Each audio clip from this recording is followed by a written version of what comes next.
ವಿವಿಧ ಸ್ಪರ್ಧೆಯಲ್ಲಿ ಸಾಧನೆಗೈದ ರಾಜ್ಯ ಮಟ್ಟದಿಂದ ರಾಷ್ಟ್ರ ಮಟ್ಟಕ್ಕೆ ಆಯ್ಕೆಯಾದ ಬಾಗಲಕೋಟೆ ಜಿಲ್ಲೆ ಬಾದಾಮಿ ತಾಲೂಕಿನ ಮಮ್ಮಟಗಿರಿ ಗ್ರಾಮದ ಕೊತ್ವಾಲ್ ಯಂಕಪ್ಪ ಹರನಶಿಕಾರಿ 2024 ಡಿಸೆಂಬರ್ನಲ್ಲಿ ಶ್ರೀಲಂಕಾ ಮತ್ತು ದಕ್ಷಿಣ ಆಫ್ರಿಕಾದಲ್ಲಿ ಕ್ರಿಕೆಟ್ ಪಂದ್ಯಾವಳಿಗೆ ಆಯ್ಕೆಯಾಗಿದ್ದಾರೆ.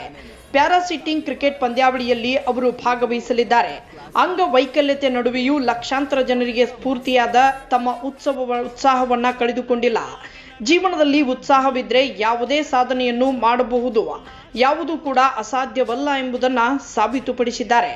ನಮ್ಮ ಬಾಗಲಕೋಟೆ ಜಿಲ್ಲೆಗೆ ಕೀರ್ತಿ ತರಲಿ ಎಂದು ಕರ್ನಾಟಕ ದಲಿತ ಸಂಘರ್ಷ ಸಮಿತಿ ಭೀಮವಾದ ಹಾಗೂ ಈ ಸಂಘಟನೆಯ ಸಂಸ್ಥಾಪಕರಾಗಿರುವ ಪರಶುರಾಮ್ ನೀಲನಾಯ್ಕ್, ರಾಜ್ಯ ಸಂಚಾಲಕರಾದ ಎಂಸಿ ನಾರಾಯಣಸ್ವಾಮಿ, ರಾಜ್ಯ ಸಮಿತಿ ಸದಸ್ಯರಾದ ಪಡಿಯಪ್ಪ ಕಳ್ಳಿಮನಿ, ಶ್ಯಾಮ್ ಕಾಳೆ ಹಾಗೂ ಜಿಲ್ಲಾ ಸಂಚಾಲಕರಾದ ಸಿದ್ದು ಮಾದರ್, ಬಾಗಲಕೋಟೆ ತಾಲೂಕು ಸಂಚಾಲಕರಾದ ತುಳಜಾರಾಮ್ ನೀಲನಾಯ್ಕ್ ಮತ್ತು ಕಾರ್ಯಕರ್ತರು ಶುಭ ಹಾರೈಸಿದ್ದಾರೆ. ವರದಿ ಗುರು ಕೋತಿನ್, ಭೀಮವಾದ ನ್ಯೂಸ್, ಬಾಗಲಕೋಟೆ.